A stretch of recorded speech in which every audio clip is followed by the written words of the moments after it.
গতকাল রাজধানী মিরপুরে জামায়াতে ইসলামী নেতাকর্মীদের ওপর সন্ত্রাসী হামলার ঘটনা ঘটেছে। হামলায় আহত চিকিৎসাধীন নেতাকর্মীদের দেখতে দুপুরে হাসপাতালে যান জামায়াতের আমির ডাক্তার শফিকুর রহমান। এ সময় জামায়াতের আমির বলেন, ফেসিবাদের মতো করে আবার নির্বাচনের পরিবেশ তৈরি করলে বাংলার যুব সমাজ তাদেরকে সমুচিত জবাব দেবে।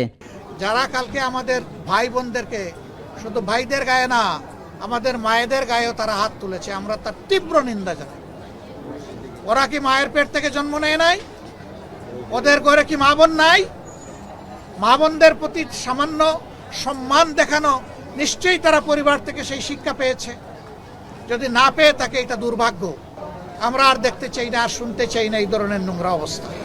লেভেল প্লেইং ফিল্ড নিয়ে সুষ্ঠু নির্বাচন নিয়ে শঙ্কা রয়েছে বলেও মন্তব্য করেন শফিকুর রহমান।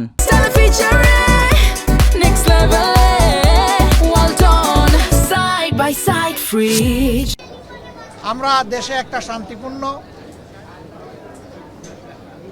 একটা সুষ্ঠু নির্বাচন চাই, যেই নির্বাচনে জনমতের প্রতিফলন ঘটবে, মানুষ স্বস্তির সাথে ভোট দিতে পারবে, কোনো ভয়ভীতির পরিবেশ থাকবে না, এমন একটা নির্বাচন আমরা চাচ্ছি। ন্যায় ইনসাফ ভিত্তিক আমরা একটা সমাজ গড়তে চাই, যেই সমাজে ফ্যাসিজম আর ফিরে আসবে না।